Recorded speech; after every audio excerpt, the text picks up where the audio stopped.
Successful parenting नई पीढ़ी की परवरिश की नई रीत जाने।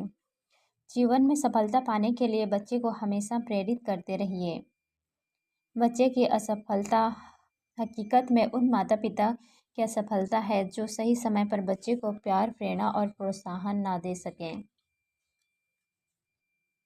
सो जा वरना पुलिस आएगी, दूध पी ले वरना बाबा पकड़ लेगा, धमाल करोगे तो बाथरूम में बंद कर दूंगी, होमवर्क कर ले वरना पापा मारेंगे, अगर फेल हुए तो टीवी देखना बंद, अगर झगड़ा करोगे तो कल से खेलना बंद, कॉलेज में ध्यान से पढ़ना, अगर फर्स्ट क्लास नहीं आया तो अच्छी नौकरी नहीं मिलेगी, खबरदार अगर किसी के साथ कोई चक्कर चलाया तो।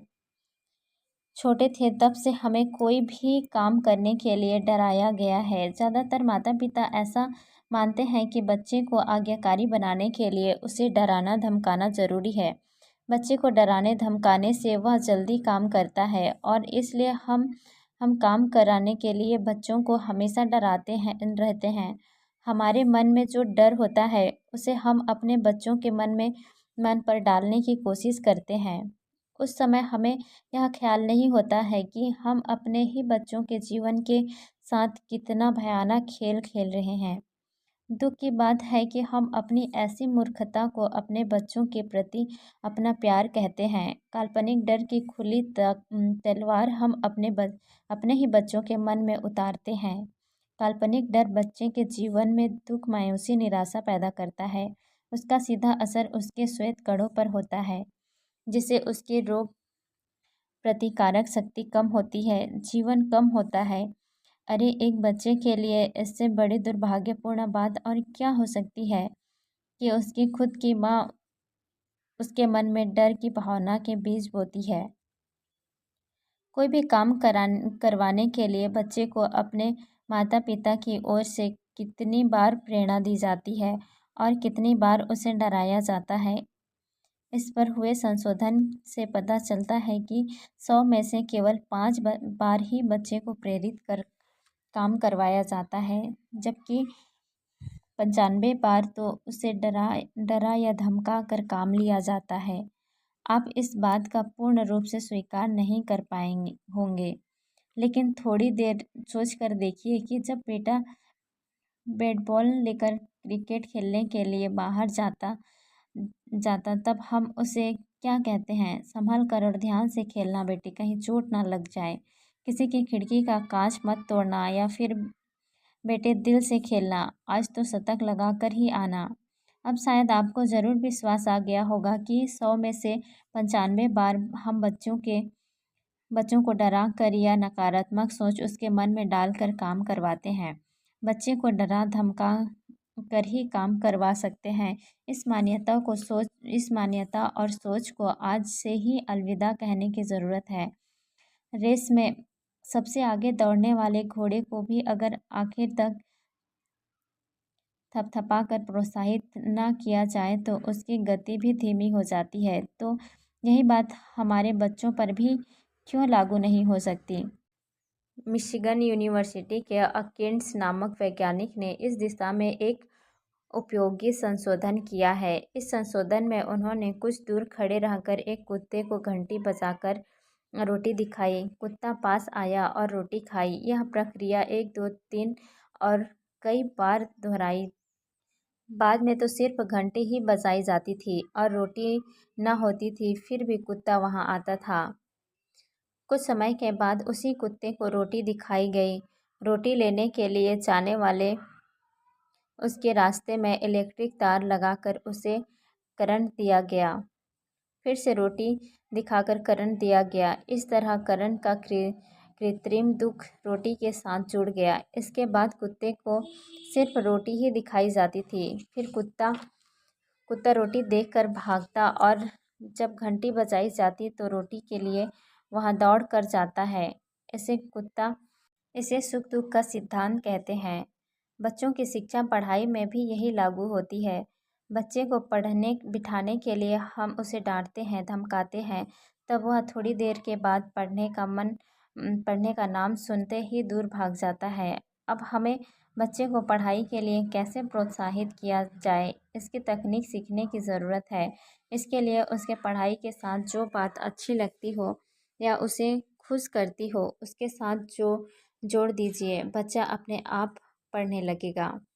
कुछ दिनों पहले ही चौथी कक्षा में पढ़ती श्वेता की मम्मी शिकायत लेकर मेरे पास आई थी कि उसे होमवर्क करना बिल्कुल अच्छा नहीं लगता। जैसे पढ़ने बैठती है कि उसके नखरे शुरू हो जाते हैं। उसकी मम्मी ने बताया कि वह उसे हर रोज़ 1 घंटे के लिए खेलने जाने देती है। उसे अपने दोस्तों के साथ खेलना अच्छा लगता है, इसी कारण वह पढ़ाई में भी ध्यान नहीं देती। मैंने उसे धमकाया भी था कि अगर वह पढ़ाई में ध्यान नहीं देगी तो उसका बाहर खेलने जाना बंद, लेकिन उसमें कोई बदलाव नहीं आया।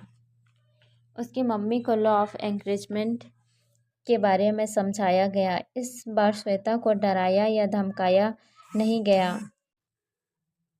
साथ ही उसे पढ़ने के लिए नहीं बल्कि खेलने के लिए कहा गया। श्वेता के साथ हुई मेरी बातचीत के अंश। मैम, बेटे आपको खेलना बहुत अच्छा लगता है? श्वेता बोलती है, हाँ बहुत ज़्यादा। मैं, आज से मम्मी आपको 1 के बदले 1.5 घंटे तक खेलने देगी। श्वेता बोलती है, तो बहुत ही मज़ा आएगा। लेकिन जाने से पहले आपको स्कूल और ट्यूशन का होमवर्क पूरा करना होगा। मम्मी होमवर्क देख ले, उसके बाद ही खेलने जा सकोगी, ठीक है? श्वेता बोलती है, ठीक है।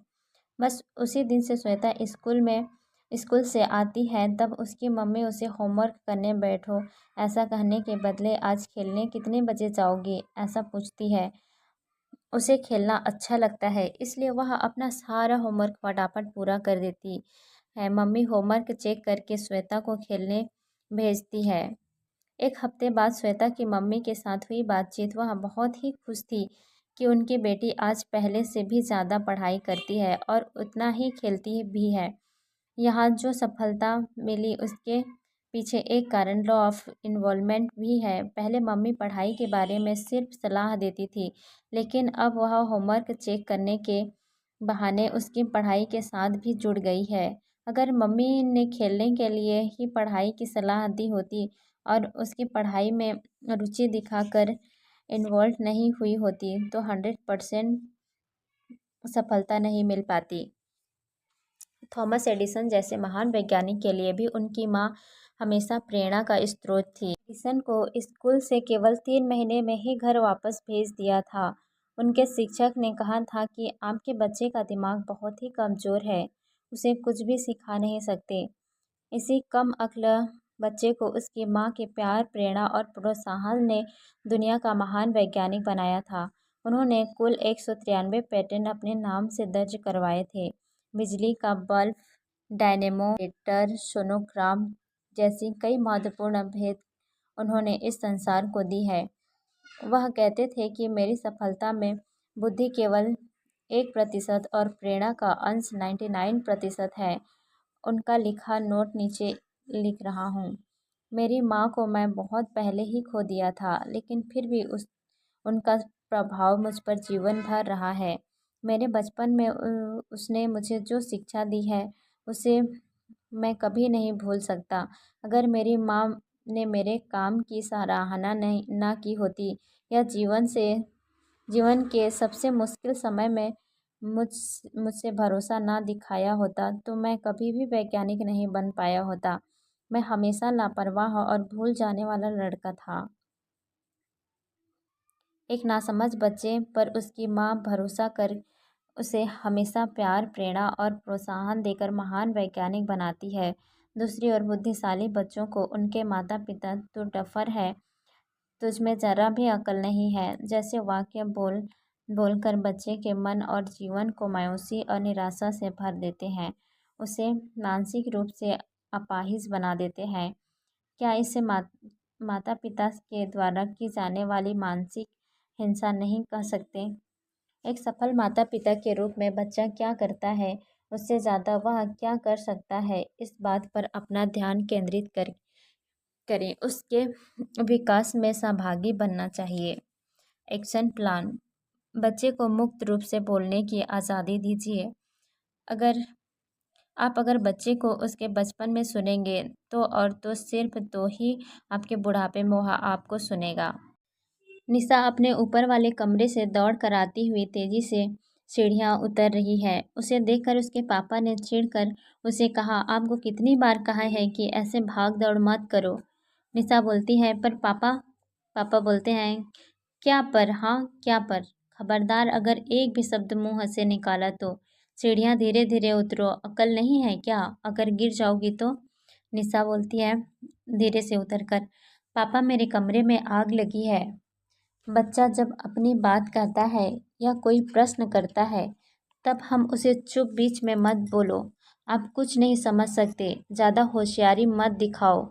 बीच में अगर कुछ भी कहा तो खबरदार जैसी बातें करके उसे चुप करा देते हैं। बच्चा अपनी जिज्ञासा के संतोष हेतु 5-7 सवाल करता है। इतने में तो हमारा धैर्य जवाब दे देता है। ऐसी परिस्थिति में हम रोक टोक ठोक करके उसे चुप करा देते हैं। लेकिन आज से बच्चे को मुक्त रूप से बोलने दीजिए, उसे सवाल करने दीजिए। उसकी स्वतंत्र विचारधारा के विकास के लिए यह बहुत महत्वपूर्ण बात है। मनोवैज्ञानिक रूप से देखें तो बच्चे को अगर अपनी बात कहते हुए बीच में ही रोक दिया जाता है तो उसे उलझन होती है, नया सीखने की उसकी वृत्ति में बाधा आती है, अपना अपमान हुआ है ऐसा महसूस कर वह मन में लघुता ग्रंथि ऐसे पीड़ित होता है। अपनी जिज्ञासा को संतुष्ट करने के लिए वह बाहर के लोगों पर निर्भर रहता है। माता पिता के प्रति उसका आदर भाव कम होता है। अपनी मायूसी और निराशा के समय पर ही उसे आलंबन या सहारा ना मिलने से वह बहुत बुरी आदतों और संगतों में फंस जाता है। हमारे आसपास ऐसे कई किस्से देखने को मिलते हैं कि बच्चा गलत राह पर चलने लगे या कोई गलत कदम उठा ले, तब तक माता पिता को कुछ पता ही नहीं होता। जब पता चलता है तब बहुत देर हो चुकी होती है। बुरी आदत में फंसे 85% युवक युवतियों के माता पिता को उनकी इस आदत या लत के बारे में कुछ पता नहीं होता। ऐसे हर केस स्टडी को देखने से आपको पता चलेगा कि गलती उनके माता पिता की ही थी। अगर बचपन से ही उनकी बातें सुनी होती, उन पर ध्यान दिया होता, उन्हें अपनी सारी बातें कहने की छूट दी होती, तो बच्चों की इन बातों के बारे में भी माता पिता को पहले से पता चल गया होता